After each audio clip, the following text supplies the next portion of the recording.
There's nothing like a love story to warm the heart of anyone who listens to how a man and a woman meet and choose each other for a lifetime of commitment of togetherness. But there's more to a love story when the union of the lovers becomes foundation for the development and growth of a tribal community in the mountainous recesses of Agusan del Sur. This is the inspiring story of the Manobo miracle.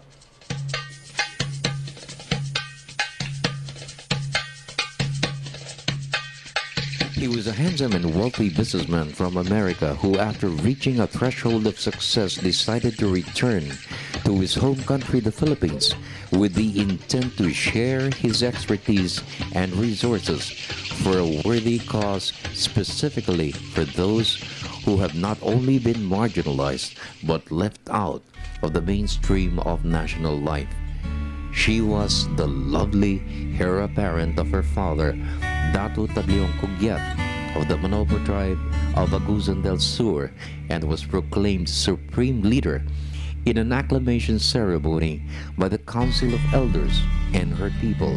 She rules over several thousand families spread across more than 100,000 hectares of ancestral land.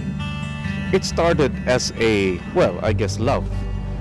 But it ended up being more of our responsibility because unfortunately or fortunately, this love became the successor to her father. And my wife just doesn't want to leave her people. So it was a choice between leaving her and staying with her and also embracing, in effect, her responsibilities to her people. Destiny arranged their meeting when Dr. Francis traveled to the remotest enclaves of Agusan del Sur, searching for the focus of his intent to give back to his beloved country by helping the lives of the indigenous people through the development of their natural resources for their own benefit.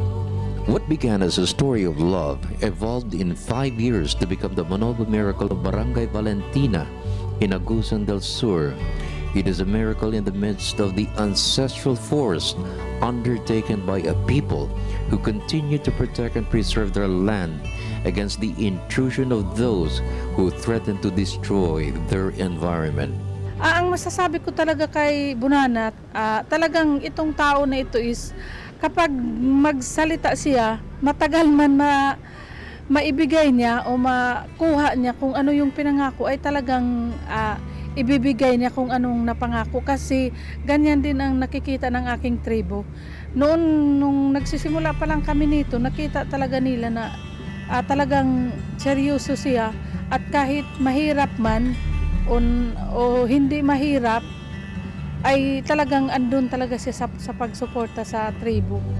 From the portions of denuded pockets of the mountains that were ravaged by illegal loggers, the Manobos planted oil palms that can produce oil for every conceivable human use. The first phase covers an area of 200 hectares and now ready for harvest. The expanded area would cover 10,000 hectares more for the next 3 years.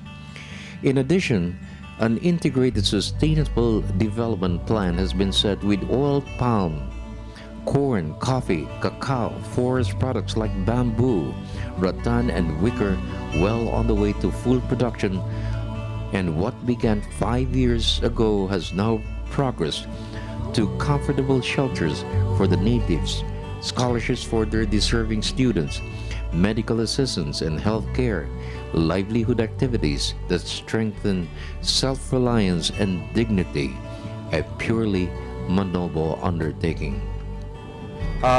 It is a difficult process at the beginning because they didn't know who they were.